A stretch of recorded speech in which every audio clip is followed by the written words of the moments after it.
Welcome back, people. Zaza Rides here. Today we're going to be doing a review of my Saddlemen Explorer seat. We finally put enough miles on this thing to give it a decent, educated review, I believe. So we're going to take it out. I'm just going to take the long way into work, let voiceover Zaz do the rest here. Make sure you stick around to the end, because we're going for about a 400 plus mile ride in a couple days. And so I will get back to you at the end of that, at the end of the video, and we'll let you know how it did with two people for about 400 plus miles. I think this is going to be the longest ride we put on this seat, so we'll be able to give you a good long distance review on it. Long distance, I say. Single day long distance. Alright, anyway, I'm going to hop on the bike, let voiceover Zaz take it from there. So this Saddlemen Explorer is currently mounted on a Sportster, my Sportster. They do make this seat for tons of different bikes though, tons of different models, tons of different years. So as far as the build of the seat, the quality of the seat, and something coming out of Saddlemen, it'll pertain to all bikes, all makes, although the specific specs are not going to be the same. So just going over the basic measurements of this seat, the driver's seat is 11 inches wide by 13 inches long. The passenger seat is 10 inches wide by 8 inches long, making an overall seat length of 28 inches. And the driver's seat does come with a large lumbar support, which is 5 inches high. So as far as the build of the seat, the materials, and the technology in the seat, we'll start with the cover. The cover is Saddlemen's saddle hide. The saddle hide is nice and sticky, so you don't go sliding all over the place. It's soft and stretchy. It feels pretty good. And this isn't something that's going to get hard over time like traditional leather might. And underneath that saddle hide, they've got what they call their comfort foam. And their comfort foam has 3 layers. It has the cushion layer, which is nice and soft, the absorption layer, which takes all those hits, the vibrations and the bumps, and kind of spreads out the pressure from sitting. And then on the bottom you have the rigid layer, the support layer, which is responsible for giving you that stability, and it's a nice platform to sit on. And all those layers are made from their Pro Foam, which is progressive density foam.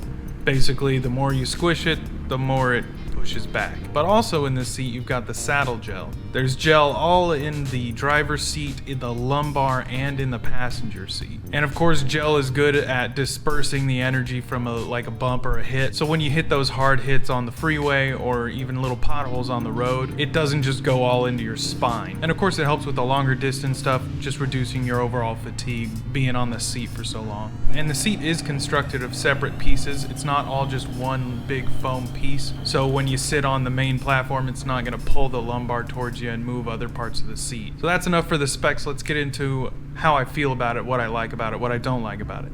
So honestly, something that's not exclusive to this seat, I'm sure, but is one of our favorite features, coming from an old hard leather seat, and we were just slipping all over the place on it. This seat is sticky. That saddle hide is sticky. It keeps you planted, and it also keeps my passenger planted. It helps that there's a little lip on the back of the lumbar support for the passenger, so it kind of holds them in a little bucket of their own. For being such a large seat, it does actually feel pretty performance oriented, because it is a flat base with a big lumbar support, so it holds you in real nice, and you can sit on something that just feels like just sturdy. I don't know how to explain it other than that. It's just sturdy, but it's not rigid. It's nice and soft. After you break it in, it does start off real firm, but the good thing about that is that it stays firm. But it softens up enough for it to be more comfortable for these longer rides, yet still give you confidence in your sitting and know that you're not going to just sink into a big pillow of a seat. If you're only doing like 100 miles on this thing, it'd be a breeze. Like you wouldn't have any fatigue at all. We have done several 100-mile days. What's really nice about this is you get off the seat after about 100 or so miles, like to fill up on gas. You get back on the seat and you don't feel like those hot spots, the sore spots that we usually get. You don't feel those. It's like you're getting back onto the seat for the first time of the day. You recover really quickly from the fatigue because it's just such a minor fatigue. Although it's a large seat, which is nice, my passenger really enjoys it. A great seat. It's one of the thickest seats I think I've ever seen for a Sportster. It's not too large to prevent flat footing. I'm 5'10" and I can still flat foot with a bent knee at a stop. As far as cons, I guess you would call them cons, it's kind of an ugly seat. Being so large and bulky may not be the look you're looking for your bike. For me, it's important to have this for my passenger and all the long distance. I say long distance, it's only about 300-mile days, but we do about 300-mile days, and it is important to have a nice, comfortable seat for us to do that and not feel destroyed after the day. I hear complaints about the tank gap because there is about 1.5 to 2-inch gap between the tank and the seat, at least for my bike with the 3.5-gallon tank.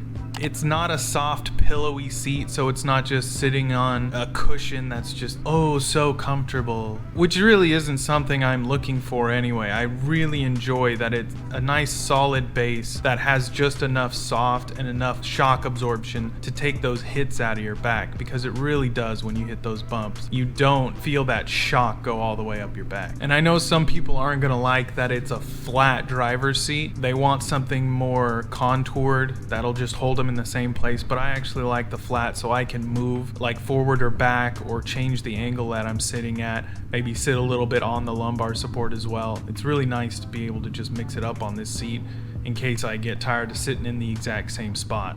I do have a little bit of concern about the wear on the saddle hide, the cover, because I've noticed just a little bit of wear on the lip of the lumbar support where my passenger, I think, where she rubs. But I mean, worst case scenario, I can just take it in and get it reskinned. If you do super long rides, you might not like this one. Like if you're going cross country, it may be a little too stiff for you. I'm not too sure. I wouldn't really be able to judge on that because we don't do these over 400-mile rides in a single day or riding all day for a week to go cross country, something like that. But I imagine it'd be a little less comfortable over like the 400, 300-mile ride. So it is a little bit larger of a seat. I say little bit, it's a lot larger of a seat. So it might not fit with a sissy bar you have. It might not even fit with the Harley Davidson detachable sissy bars that everybody runs with those little pads on the back. I just have my custom-made sissy bar, and it does fit with that, although it is a real snug fit. It does push into the seat ever so slightly. And something other people might not like about it is the long break-in period, because it does take a while to break this in and make it feel just a bit softer to where it's much more manageable, but it's really hard to notice. I see a lot of people getting rid of their Saddlemens after only about 200, 300, 400 miles, whereas I've started to notice a big difference around closer to 1,000 miles, where the fatigue is just much, much lower, and it takes much longer to get any kind of fatigue. And even then, any fatigue I do get out of the seat, again, a short rest, just hopping off the bike to get gas will take care of that, and it feels like I'm hopping on fresh for the day. So all in all, I think this was a great purchase. I really enjoy this seat. I think it is well worth the price of the $382. If you ride a lot with a passenger, they're gonna love this thing. My passenger is so comfortable on this. She could ride all day. I think she's more comfortable on it than I am. And I think it's a really great option if you do like the weekend miles where you go out for about 300-mile days. I think you'd be really pleased with this seat. And of course, if you're just going around town or something, of course you could use this seat. It'd be overkill, but you'd have a good time. If you're doing more than like 300 miles, I imagine if you just put some kind of cushion on top of this seat just to get just that little bit more, I think you'd be able to lay down 400 miles plus no problem, with the seat providing a great base as is. But that's gonna do it for my review of the Saddlemen Explorer seat. Very happy with it. I plan on putting thousands of miles on this thing with my passenger. So stick around just a little bit longer. I'm gonna come back after my 400-mile ride and let you know how it did. This will be the longest ride we've done in this seat, the most miles we put on it in one day at one time. So we finished that about 360-mile ride, didn't quite get to 400. Finished that a couple days ago. I recorded this already, but my battery's low, so everything's screwed up. Anyway, seat did great.